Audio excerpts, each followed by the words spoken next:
The Florida Gators went to LSU to take on Angel Reese and the Fighting Tigers. After dropping 2 straight games, you know LSU came out swinging. And I hope you stay tuned for all the fun. We got highlights from Angel Reese, Flaujae Johnson, Aneesah Morrow, and Hailey Lith. And right from the jump off, Angel Reese beating the defense on the backdoor cut. And one of the reasons I say she the best player in the nation is because of this. She just outworks everybody. It reminds me of A'ja Wilson in the WNBA. A'ja Wilson is not the best dribbler, she's not the best shooter, but she just play harder than everybody.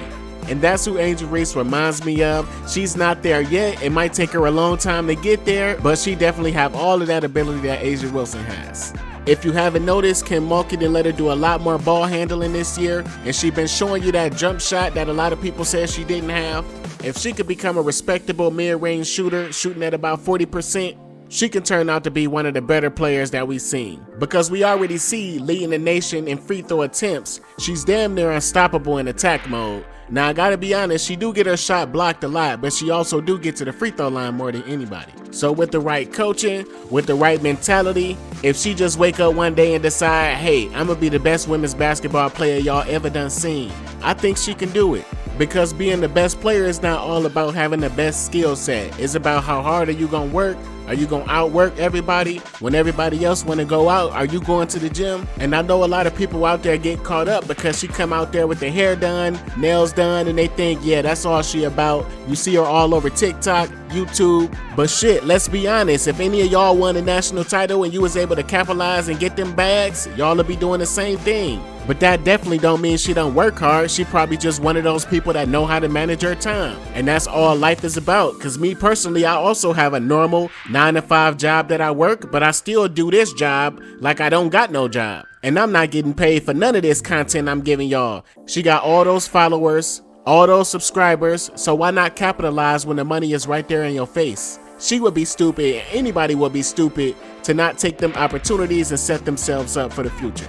But back to the basketball talk, Angel Reese grabbed 10 boards in this game, and I told y'all she was playing a little point guard. She finished with 6 assists. And the efficiency was there too, she only had 1 turnover. What I don't like is her playing 32 minutes in a blowout. Come on, Kim Mulkey, get that bench some experience. And after this rebound here, let me just say, you mad at the bundles? Her hair look good and not a hair out of place.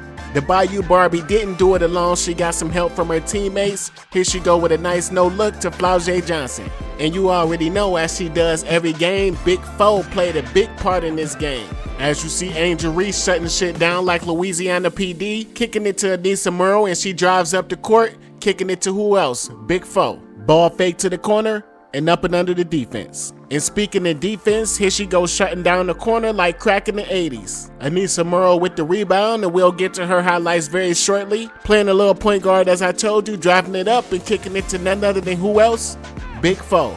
And like I told y'all once before, if those 3 players are hitting, Aneesah Morrow, Angel Reese, and Flaujae, stop it. Best big 3 in the nation by far. But now let's talk about Aneesah Morrow, who was fighting for the offensive board right there, ended up with 20 rebounds in total. Then hitting the midi off of one of Angel Reese's 6 assists. And she had a back and forth going with some of the players on the other team, and she just decided, hey, you can't do shit with me right now. Knocked down like Roy Jones Jr. Now, I don't know if the girl said something about her hair or her braces, but I feel like she definitely took something real personal in this game. She only hit 8 threes all year and dropped 2 in this game, letting that thing fly like a flight from here to Wisconsin. And my only fault for some of these players, and not Aneesah Morrow in particular, is how they perform in the big games against the ranked teams. But since we on the subject, Aneesah Morrow didn't play particularly well against Mississippi State, and she didn't take over the game like I thought she should have in South Carolina. This team will be hers next year. If she want to be that go-to player, then she need to start being that right now, because the SEC is tough and she ain't gonna have Angel Reese next to her next year. Another thing I would love to see from Aneesah Morrow is a little bit better shot IQ. I feel like she like to get into this Carmelo Anthony mentality where she feel like she gotta shoot the ball just cause she got it in her hands. She need to understand sometimes it's okay to get a ball up cause it's gonna come back to you. Now in this next one, this the girl she was having the back and forth with, and look at her just push her out the way after the rebound. And the girl just looking at the ref like, no whistle? Hell nah, play on, player. Usually Angel Reese is out there taking rebounds from Aneesah Morrow, but it was the other way around in this game. And on top of Aneesah Morrow's 20 rebounds, 7 of those is on the offensive end, and she had 3 assists, 2 blocks, and a steal. But now let's talk about everybody's favorite, Hailey Van Lith. A real nice bounce back performance. She got into that Louisville bag against the Gators. Playmaking can still use a little bit of work. She only finished with 1 assist to 3 turnovers, but we got to give credit where credit is due. That jump shot was going like a green light. And the good thing about those jumpers is they was all confident and off the dribble. Now Hailey Van Lith did not hit a 3-pointer in this game, but she shot 6 of 9 inside the 3-point line. But this is what I mean. Having a good game against an 11-8 Florida team don't really mean nothing. How will you perform against the ranked opponents? And to be honest, all 4 of LSU's losses can be pointed directly into Hailey's direction. In those 4 games that they've lost, she shot 11 of 39 from the field, which is 28%. But the best thing about the leaders on this team is they don't never let her feel down about it. They still continue to put the ball in her hands and make her feel confident. She really played in attack mode, straight downhill, ended up shooting 10 free throws. She hit a total of 9 free throws and 6 jumpers, so the basket had to be looking like an ocean. And this was just a bad all-around performance from the Florida Gators. None of the 5 starters scored in double figures. They shot poorly from the free throw line at 53%, 35% overall as a team shooting. They ended up with 18 turnovers and 28 fouls.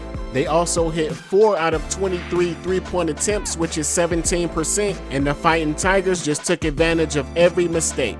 Michaela Williams went 9 of 12, scored 21 points, and hit 3 big-time 3-pointers. LSU also got some much-needed help off the bench, getting 21 points, 11 from Aaliyah Del Rosario, 9 from Last Terpoa, 11 solid minutes from Janae Kent, even though she only ended up with 2 points. It's going to be tough to repeat as champs, but with bench play like this, it's very possible. But before we get out of here, make sure you hit that like button and subscribe. Comment your thoughts on LSU or anything that I said. We'd love to hear your feedback. But you know how this goes. I'm Els the Truth for PRM. Talk to you on the next one.